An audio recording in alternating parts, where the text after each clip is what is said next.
This is the Gen Y Leaders Podcast.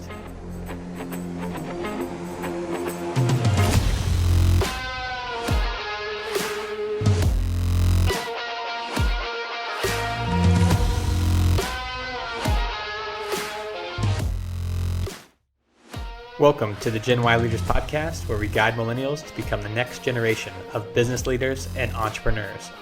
I'm your host, Eric Hughey, and multiple times a month we bring you interviews from high-performing millennials who are challenging perceptions and changing expectations of our generation. Our mission is to help you overcome fear, take action, and go confidently in the direction of your dreams. It's time to start preparing now, mainly because 10,000 baby boomers are retiring every day, which will create a vacuum of career opportunities that you've been waiting for. Will you be ready?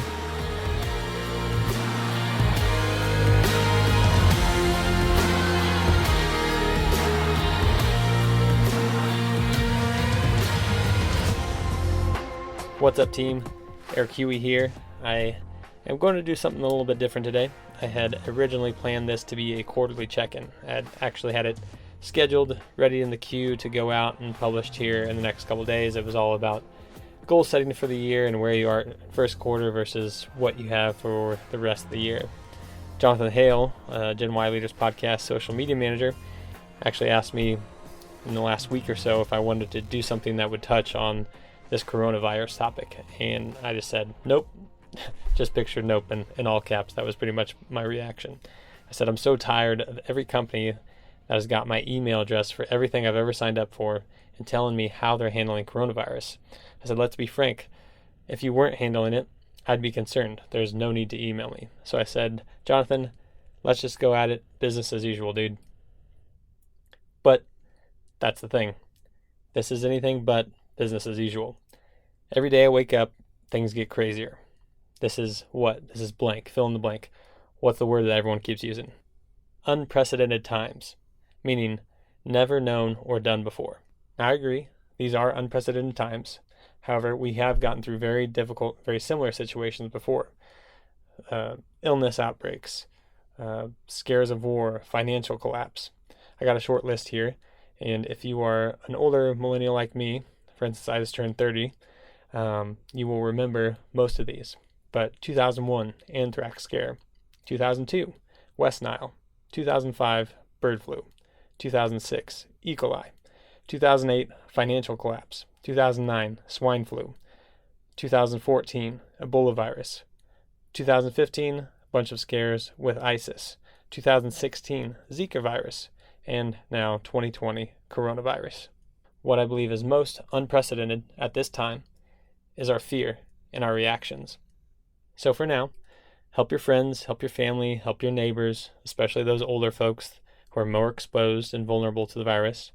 Use your downtime or your quarantine time to catch up with an old friend over the phone or over the computer. I'd also say keep shopping. Keep shopping with small businesses, support them as best you can locally. 8 weeks of downtime is a long time. That's 2 months. 2 months of bad numbers and bad financials for a small business can be very detrimental to the business, can put them out of business permanently. So again, support them as best you can. Lastly, use your downtime to learn a new skill, build your side hustle, or try a new hobby that will accelerate your growth as an individual or professional. Please be sure to do any of these while abiding by the rules and regulations the government has set up for us to follow. I mean, I'm not trying to encourage you to be a rebellious millennial by any means, but I guess what I'm saying is just use your best judgment and try to help others along the way, all while using social distancing. A year from now, I want you to look back on this and say you grew from this moment and that you didn't live in fear. Again, Netflix will always be there, so you use your time wisely. So in this time of unprecedented fear, let us meet it with unprecedented strength. Let us meet it with unprecedented sense of fortitude and an unprecedented sense of community. Given how dire the situation is, I'm reminded of an excerpt from one of my favorite books by Og Mandino. And that book is The Greatest Salesman in the World. And the overarching theme of that excerpt is 4 words, this too shall pass. And I don't mean to be dismissive or write this coronavirus off like it's no big deal, because it obviously very much is. There's a lot of people being affected by it from a physical health standpoint, but also a lot if not more, people being affected by it from a financial health standpoint. So what I am trying to do is be hopeful and optimistic, and really that's my hope for you all, is that you wake up tomorrow and walk with peace in your heart and not so much fear. So again, this is an excerpt from The Greatest Salesman in the World by Og Mandino. Hope you enjoy it. I will laugh at the world.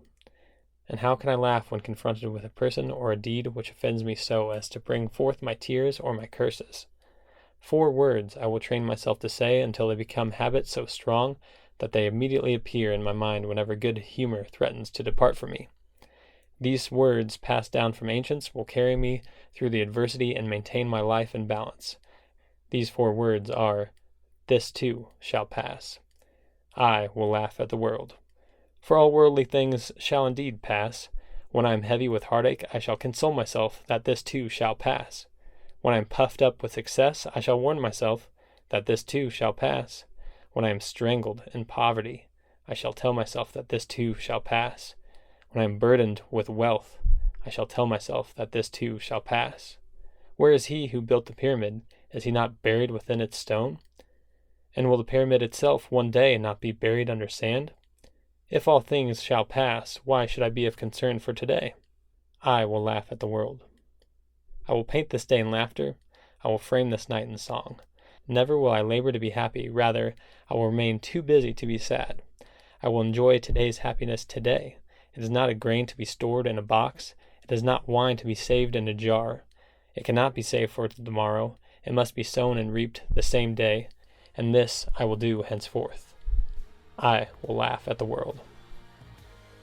That wraps up today's episode. We hope to have brought you some valuable key takeaways. Most importantly, whatever you learned, take action on it. Apply it to your life. Apply it to your career. Motivation and inspiration only come as a result of taking that first step.